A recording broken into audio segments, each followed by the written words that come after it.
23 দিন সিআইডিকে ফাঁকি দিয়ে গা ঢাকা দিয়ে বিহার থেকে গতকাল সন্ধ্যায় গ্রেফতার হওয়ার পর 15 নম্বর বড়োর চেয়ারম্যান তথা গার্ডেন রিচের তৃণমূল কাউন্সিলর মোহাম্মদ ইকবাল ওরফে মুন্না যা বলেছেন তাও শাসক দলকে ফের বিপাকে ফেলতে পারে। গ্রেফতারির পর প্রথম প্রতিক্রিয়ায় মুন্না বলেছেন, খুনের ঘটনার পর আমি পালাইনি, 2-4 দিন লুকিয়ে থাকুন এমনই নির্দেশ দেওয়া হয়েছিল উপর মহল থেকে। তৃণমূলের নেতারাই ওই নির্দেশ দিয়েছিলেন। আত্মসমর্পণ করতেই কলকাতায় ফিরছিলাম আমি।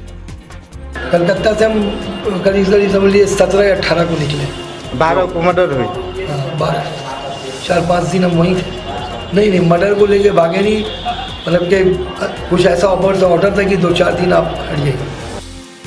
এখন প্রশ্ন উঠছে, এই ওপর মহল বলতে নির্দিষ্ট কারো কথা কি বলছেন ইকবাল? কেননা 12ই ফেব্রুয়ারি ঘটনার পরপরই ইকবালকে ফোনে ঘনিষ্ঠ কাউকে বলতে শোনা যায় তিনি পুর ও নগরোন্নয়ন মন্ত্রী ফিরহাদ হাকিমের নির্দেশের অপেক্ষায় রয়েছেন। এবিপি আনন্দের ক্যামেরায় ধরা পড়ে তিনি ফোনে বলছেন, ফিরহাদ হাকিম সাবকো বলিয়ে আব ক্যা করে। তাছাড়া ইকবাল গার্ডেন রিচের ঘটনায় জড়িত বলে তিনি বিশ্বাসই করেন না বলেও জানিয়েছিলেন ফিরহাদ। এ থেকে ধারণা করা যায় পুর ও নগরোন্নয়ন মন্ত্রীর সঙ্গে ইকবালের বোঝাপড়া কতটা গভীর ছিল। তাই প্রশ্ন ওঠা স্বাভাবিক, ফিরহাদই কি আড়াল করে রেখেছিলেন তাকে? 2012 13 ডিসেম্বর বিধানসভার অধিবেশনে পরিষদীয় সচিব বিল পাস হয়। বিলে সই না করার জন্য রাজ্যপালের দ্বারস্থ হয় কংগ্রেস এবং বামেরা, কিন্তু রাজ্যপালের সইয়ের পর চলতি বছরের 11ই জানুয়ারি এই আইন কার্যকর হয়। আইনের 3 নম্বর ধারায় বলা হয়েছে, মুখ্যমন্ত্রী পরিস্থিতি এবং প্রয়োজন অনুযায়ী পরিষদীয় সচিব নিয়োগ করতে পারবেন। 4 নম্বর ধারায় রয়েছে একজন পরিষদীয় সচিবের পদমর্যাদা প্রতিমন্ত্রীর সমতুল।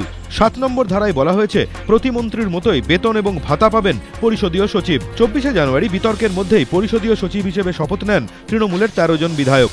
বিধানসভায় তাঁদের শপথবাক্য পাঠ করান মুখ্যমন্ত্রী। শপথ গ্রহণ অনুষ্ঠান বয়কট করে বিরোধীরা। দিল্লি দৌত্যের শেষ দিনও রাজ্য সরকারের বিরুদ্ধে জেহাদ জারি রাখল গোর্খা জনমুক্তি মোর্চা নেতৃত্ব। রাষ্ট্রপতি কেন্দ্রীয় স্বরাষ্ট্রমন্ত্রীর সঙ্গে সাক্ষাতের পর বৃহস্পতিবার কেন্দ্রীয় অর্থমন্ত্রী পি চিদম্বরমের সঙ্গে দেখা করে রাজ্য সরকারের বিরুদ্ধে ক্ষোভ উগরে দিলেন মোর্চা নেতারা। দীপা দাসবংশীর সঙ্গে এদিন চিদম্বরমের সঙ্গে দেখা করতে যান তারা। কেন্দ্রীয় সরকার প্রতি বছর জিটিএ-কে যে 200 কোটি টাকা করে দেবে তা বাড়িয়ে 400 কোটি করার এবং রাজ্য সরকারের মাধ্যমে না দিয়ে সরাসরি তাঁদের হাতে দেওয়ার অনুরোধ জানান গুরুংরা। রাজ্য সরকারের পাহাড়ে সিআরপিএফ মোতায়েনের সিদ্ধান্তকে কটাক্ষ করে মোর্চার দাবি, পাহাড় শান্ত আছে, সেখানে আধা সেনার প্রয়োজন নেই।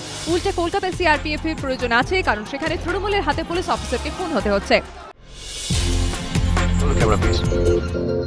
अब से मेरी हर फिल्म में हीरोइन का नाम मेरे नाम से आगे होगा।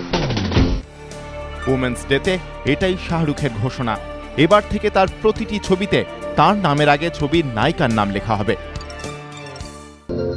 अब से मेरी हर फिल्म में हीरोइन का नाम मेरे नाम से आगे होगा।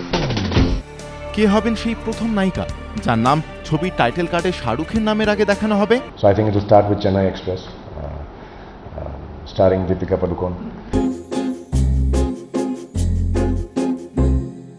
तुमको पाया है तो जैसे खोया हूँ, कहना चाहूँ भी तो तुमसे क्या कहूँ। দীপিকা বলিউডে পা রেখেছেন শাহরুখের সঙ্গে অভিনয় করে। ওম শান্তি ওমের সাফল্যের হাত ধরেই দীপিকা এসেছেন খ্যাতির আলোয়। এবার শাহরুখের সঙ্গে চেন্নাই এক্সপ্রেসে অভিনয় করে দীপিকা এই সম্মানের অধিকারী হবেন। শাহরুখের নামের আগে তার নাম ফুটে উঠবে সেলুলয়েডে।